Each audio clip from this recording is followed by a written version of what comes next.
El otro titular hablaba del proyecto del ferrocarril, ¿no? El del FCH2 Rail, del primer tren de hidrógeno que circula.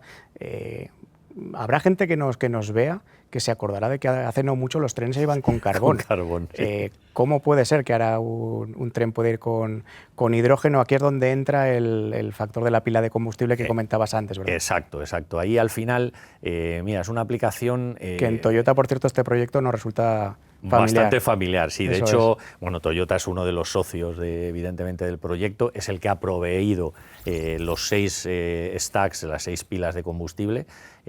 Son de 6 segunda generación. De segunda generación, sí que es importante porque al final, lógicamente, a medida que va pasando el tiempo, Toyota las va haciendo más eficientes, los fabricantes van aprendiendo y van mejorando un poco esos sistemas, ¿no? Entonces aquí van 6, o sea, es decir, es como si hubiera 6 Toyotas Mirai dentro de lo que puede ser el tren.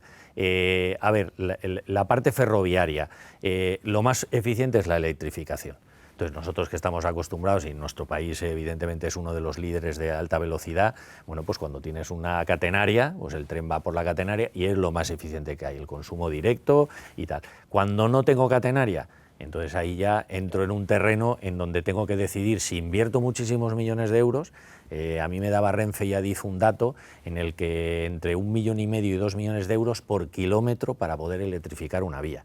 Eso siempre es muchísimo más caro que poder empezar a plantear soluciones como puede ser la electrificación de la vía sin catenaria. Y ahí surgen baterías y surgen las pilas de combustible, ¿no? Y este proyecto lo que consistía es, a nivel europeo, no en el primer tren, porque Alstom sí que había hecho ciertas pruebas, pero sí con una hibridación innovadora, ¿no? Al final Europa te da dinero siempre que puedas plantear una innovación. Entonces, bueno, pues ahí trabajas con baterías, trabajas con pilas de combustible y lo que haces es movilizar el tren con un motor eléctrico, es igual que en los coches, ¿no? Y utilizas la pila de combustible, que es un sistema que lo que te hace es, te junta el hidrógeno con el oxígeno del aire para generarte esa electricidad y mover el motor del tren y genera vapor de agua. Y ese vapor de agua es el que en teoría se emite a la atmósfera y limpia de alguna manera.